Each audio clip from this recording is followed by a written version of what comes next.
Hey Gearheads, and welcome to Garage Talk. I'm Corey. I'm Holly. And sadly, Tucker is not with us because we are in California on a speed date, if you will, of the mid-cycle refresh 2025 Hyundai IONIQ 5, the first non-Tesla vehicle with the Tesla charge plug back in the back. What is new for 2025? What's it been like for us here in rainy and cold California?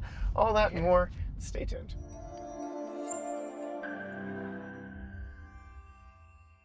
All right, Holly, we've been in it for an hour and 33 minutes thus far. Yep. We have seen everything from sunshine to wind to rain to ice to snow. Well, probably ice. Yeah, we're in the mountains right now. We've been in the desert.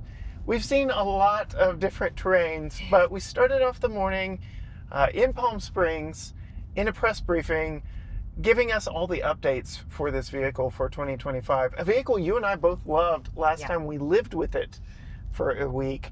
But while we stick to sort of our typical format, we'll hit some of the high points we remember from the press briefing this morning. What are your thoughts on this styling? Because they didn't change a whole lot on this, but there's some subtle tweaks to it.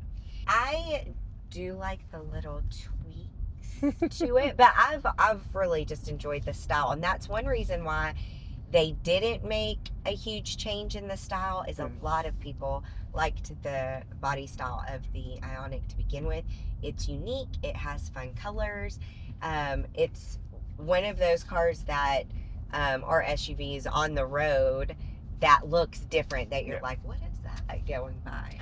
Definitely makes you do a double take, especially when they were first coming out a few years ago in 2022. But here we are, mid-cycle refresh. You mentioned the fun colors. They've added some fun colors. We are in one of the new ones in the matte white, which is mwah. Matte paint does require a little extra care and attention, but we don't really have... They added a matte gray as well. And they added a cosmic blue, which I'm sure is one of your favorites. Not my favorite. We saw it on the presentation. It is only available on the XRT model, which we will also be testing on this trip. Spoiler alert! Yeah, off-road. Be interesting to see what the weather is like once we get to that location. But yes, very interested in that cosmic blue color. And all of these updates are available now, by the way. These are in dealer lots, dealer hands now. So you can get a 2025 model. And then a red. Yeah. A hooker red. Watch yourself. Ultimate red, I believe is what they call it. Oh yeah, ultimate red. That's what I meant. We sampled it on the last Tucson that we had and the last Elantra we had. But it's a nice red. I'm just kidding. Yes. But yes, you alluded to it. Small, subtle tweaks to the overall design. But yes, very popular exterior design. So much so that newcomer Rivian has introduced their R3 that has a lot of similar styling to this. But they also... It looks kind of new age. Yeah. Spaceship-ish. Yeah. Rivian with their R3 also has the R3X, which, much like the XRT that we're going to drive, has that off-road flair to it. But you have already experienced, in our short drive with this, one of the biggest, most notable, most requested changes on the IONIQ 5 since you've sat in the steering wheel. And which is, it is not a super unique feature, but if you don't have it, you notice it immediately. And it's the back windshield wiper. Yes, so proof that Hyundai listens to their customers. We've got a new wiper control here on the stock and a rear wiper on the back. I remember when we had our week-long tester limited back in 2022, we had rainy, nasty weather, and that was one of the first things we noticed. The water just accumulated back there. The rake isn't vertical enough for everything just to run off of it, and it wasn't like, it just wasn't perfect. And so now rear wiper. But I am going to correct you. I've used two of the new features. Yes, you have. Because I also used the heated seat button. Yes. Which they've added some buttons. Love to- buttons, love buttons. I have my ventilated seat on What? because I'm weird. Yeah, it's 39 degrees It's outside, crazy. and I've got my ventilated seat on low. Well, I will say the heated seat is, I was really cold when I got in, so I turned it up, but it is hot. It's warm. It is Yeah. hot. So All I right. had to turn it back down with my new convenient button. Yes. You don't have to dig through screens or anything like that. So we have volume and tuning knobs up here, but we still do get a few haptic touch areas here. But it generally works. I would have preferred, like what they did in Tucson, to have knobs for your temperature control for your dual zone climate. But I mean, for the most part, very good optimization of controls up here in the front seat. What is your thought on the design of the interior here? We are in the top limited trim. There are 4 trims: SE, SEL, XRT, and then this limited. But what are your thoughts in here on? Well, the first thing, I mean, this isn't new to this model, is the big window. Yes. I love it. I love it.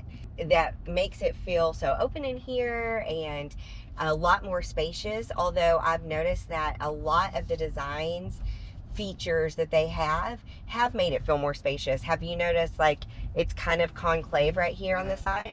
Yep. That makes it feel like it's so much bigger right here on the Roomier. inside. Roomier. Get And that. it is roomier. It doesn't just look like it. It is roomier because you don't have like a big thing coming out right here. And a good place to like store a tablet or a phone if you had to, because like this is all open. It's LED backlight, so if we're in a darker area, we'd have pools of light coming up the sides here. But Sure. it was a subtle interior refresh as well. They really didn't go into the details of everything that changed on the interior, but subtle reworkings of things. But the biggest thing is our island right here. You like the island. It's where all our buttons are. Yeah, well, I like and I don't like it. Yeah. I like, but it moves. Yes, so I'll go ahead and roll. Yeah, which is good. And one thing that I noticed that I like that, like I have my purse down here, which I brought my small purse, but normally when I'm going to meetings and stuff like that, I have a really large one that holds my laptop and stuff like that. So I could push this back. But although I think this space is big enough that I could put it right there, which is nice because that's always the thing, like where am I going to put my purse? The only thing that I've found that is a little bit that I don't like about it is there's really not any flat surfaces to put anything. So like you're charging your phone right now, and I really don't have a place for my phone, which is your phone's hiding maps. down here. Which I guess is probably a good thing. You don't need to be on your phone anyway, but that's just a thing. There's not really any flat surfaces to put anything right here. Yeah. Now there is the arm under the armrest. A decent center console. It's a little on the shallow side, but then underneath it, you've got tons of space. You've got power ports down here, USB-C ports, but the USB interface for the screen is actually way up here. Though another thing they updated to 425, wireless Apple CarPlay and Android Auto. So that's nice. Yeah, that is nice. Ears are popping. My ears are popping too. Mine are. But yeah, change of elevation, gotta love it. Yeah. But generally, updating, tweaking, kind of taking the Toyota method, small incremental changes just to make it better over time.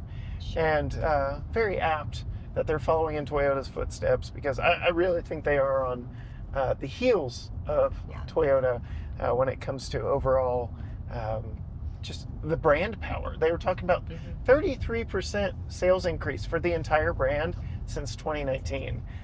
They are just building and building and building on.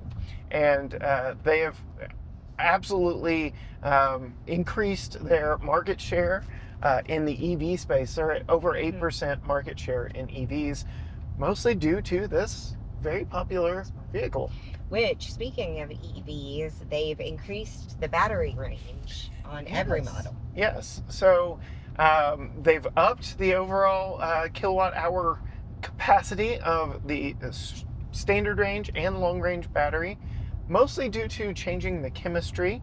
That chemistry also means it charges slightly faster, though they were running through the numbers. You won't really notice it too much, especially, I guess, talking charging. Good time to talk about the fact that again, we have that NAX port, the Tesla plug on the back of this one. That's an update. Yes, huge update because it is the first non-Tesla vehicle with that charge port natively on the back. Yeah. But they don't want to discredit all of the other CCS charge ports, charging locations around the country.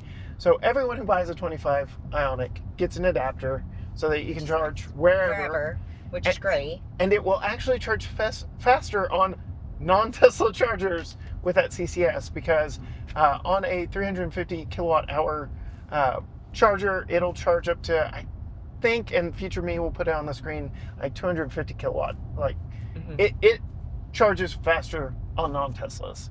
Yeah. But as Tesla rolls out their new updated version 4 or whatever, then it'll charge fast natively there too. But yeah.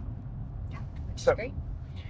But yeah, overall, really good update. You missed the cubby up there. Yeah, the cubby way down. I mean, here. obviously that's something that it's way down there. It's something that you wouldn't need day to day.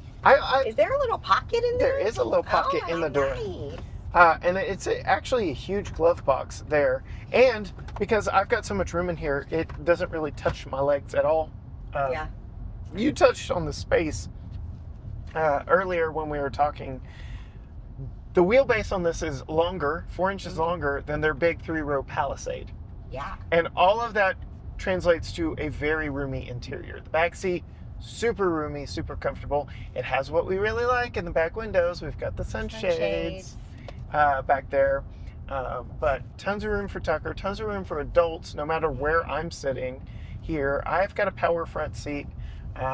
No controls over here like Genesis products, but plenty of room to chauffeur adults and kids alike back there. But as we're nearing our next directional change, what have been your thoughts driving it down through the windy mountain roads, riding over here when I was driving? How does this feel as an everyday vehicle to you? Oh, well, I love the Ioniq. we have been big fans of the Ioniq, and this, like I said, the changes, or like we've said, the changes haven't been huge in the refresh, but really great that make it like that much better. They listened to some feedback and made it even better. Driving it is really fun. The seat is really comfortable. It's handled corners really well. Yeah. So, and I'm a person that gets car sick. Yeah. And we are on windy roads. Very windy roads. But I've felt really stable, and so it hasn't made me car sick. They do technically classify this as an SUV. That's a stretch to me, but okay, we'll go with it. But because the battery is big and heavy and down underneath us, you don't get a lot of body roll that you would typically get on windy roads like that in a gas-powered SUV. Sure. So that does help with that car sickness feeling, that keeping that away. But I noticed from driving it up through the mountains, I didn't even have full regen on this, and I think you've got it on level 1 as well. But going up through the mountains, it was very easy to modulate our forward momentum with just the accelerator pedal. I didn't have to go back and forth a lot, but the paddles back there do allow you different regen modes. So you could do full 1 pedal, which engineers even warned us, like, be careful using full I pedal, I think is what they call it. It can cause some sickness if you're not used to using 1 pedal driving. Like, it's a strong regen. Yeah. Consider taking a break. I looked away for 1 second. That's another thing. Lots of safety built into this. They're very proud. 9 Hyundai models have won IIHS Top Safety Pick or Top Safety Pick Plus. Hyundai as a brand, I think they said, was the number 2 rated single brand for safety, and they're very proud of that. Again, just kind of adding to their resume of why you would want a Hyundai vehicle. And then the last thing, these built here in the States, in Georgia. We've seen the location before it was even a plant. It was just dirt. But just outside of Savannah, Georgia, at the Meta plant. Meaning They're all available for the $7,500 tax credit, so you can take that off of the pricing structure when production starts on these in Georgia. These are the first ones off the line. I think these actually came from Korea, and so therefore they aren't eligible, but Hyundai will give you that credit anyway. They're like, you deserve it. And you'll also get a CCS Adapter. adapter and a charger. Yes, that's right. Or a charger or a $400 charging credit, which I thought was really nice. To really help that transition into EV lifestyle.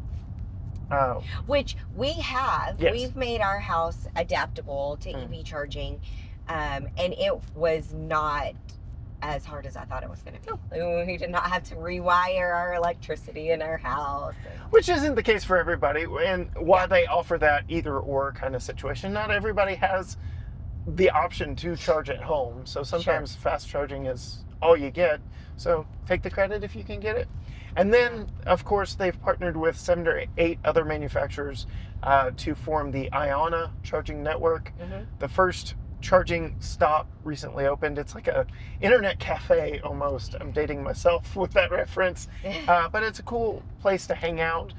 Restrooms, secure charging, lighting at night, so you can feel safe and secure charging there. You're not like in an empty parking lot in the middle of the night if you're on a midnight charging run. All right, Holly, so quick little speed date with the updated mid-cycle refresh. Again, we've alluded to multiple times, not groundbreaking, not big changes in any way, but thoughtful, meaningful changes all the way around. Nice styling updates, but that charge plug, the rear wiper, the buttons, the reworked center console with island. It's a win for you? Yeah, I like it. Yeah. Well, there you have it.